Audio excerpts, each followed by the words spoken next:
Hello, good day mga ka-Ascending Tech, Ascending Vibes sa inyong lahat. Ang tutorial natin ngayon kung paano magpalit ng charging port ng Realme C21Y na model. So ito, i-prepare natin ang charging board. So charging port po ang papalitan natin guys ha. Ayan, so mapapansin nyo ay prepare na natin. Kailangan higpitan para maayos yung pagkakagawa natin. So pag di na nag-charge ang cellphone, ay una nating tinitingnan yung charging port. So ito ay napansin natin na talagang kailangan ng palitan. Kasi sa pag tumatagal na kasi ang gamit, tulad ng charging port, gamit ng cellphone, ay medyo nasisira yung mga pins niya. Saka papalsak, kabubunot, na sisira o nawawala yung mga pins niya. Kaya kailangan yung pins na yan ay part ng charging port. So kailangan palitan ng charging port. Okay? So dito ay iniinit na natin gamit ang hot air. Kailangan dahan-dahan lang ito, alalay lang kasi hindi pwede biglain. Mawawala yung mga connectors niya. Posible rin mawala. Okay? So alalay lang ang pag-angat. Dahan-dahan habang iniinitan ay alalay lang yung pag-angat ng papalitan na charging port. Okay? At habang ginagawa na natin to, kailangan nakaprepare na yung ipapalit natin.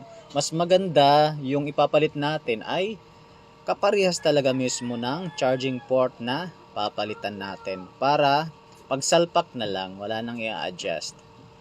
Mayroon kasing magkakaiba kasi yan guys, yung mga charging port, what model. So ito talagang kaparehas ng kukunin natin o tatanggalin natin yung charging port. Kaparehas ang i-prepare natin. Okay, ayan, unti-unti nang umaangat. Alalay lang para hindi masira din yung connectors na pagtatanggalan. Okay? Ayun. Okay, so natanggal na ang charging port na hindi na gumagana. Ayan. So siguro mga matagal na talaga yan na charging port. Dahil ang daming sira nitong cellphone na to. Yung flex, yung pindutan. So ito yung dati niyang flex. Ayun. Okay, so ayan. Ilagay na natin yung bagong charging port. Lagyan natin ng soldering paste para mas mabilis matunaw yung tingga, yung LED. Okay. Ayan. So dito sa paglalagay natin ng bagong charging port, alalay lang din, huwag bibiglain para hindi mabali yung buong charging board. Kasi manipis lang yan guys. Pag binigla natin ay posibleng mabali.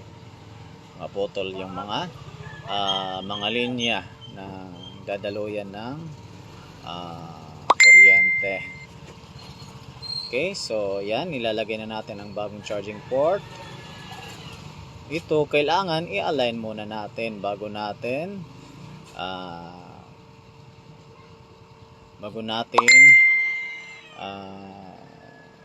initan. Ayan.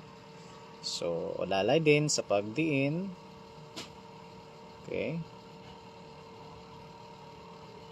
Ang temperature nito is 380. Depende sa inyo kung gaano ka init din yung gagamitin nyo. So Malalaman naman natin yan yung yung US. Pag gumagamit na tayo ng nitong hot air.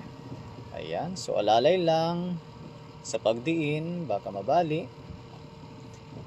Ito hindi na to mahirap ilagay kasi align siya, kaparehas talaga siya ng tinanggal nating charging port. Kumbaga pagpalsak na lang. So kailangan lang initin yung board, charging board na ating paglalagyan. Initin mo ng maayos. So, huwag pipilitin. Ayan, alalay lang sa pagdiin. Okay. So ganyan guys, actually hindi to madaling matutunan, pero pag uulit-ulitin natin, pagpraktisan natin yung mga sirang cellphone, so mahihimay nyo na rin pag paulit-ulit nyo ng gawa. Ayan, wag agad iaangat yung pagdiin natin para maluto ng maayos. Okay, so ayan, so sa part na to ay tapos na yung ating pagpalit ng charging port. So ayan, makikita natin na nailagay na yung charging port. So dito lang yan guys sa Ascending Tech. We are located here at Purok 4, Barangay Rawis, Hinabangan, Samar. So sa mga may gustong ipa-check up, may gusto ipaayos ng mga cellphone, ay nandito lang po kami. Salamat!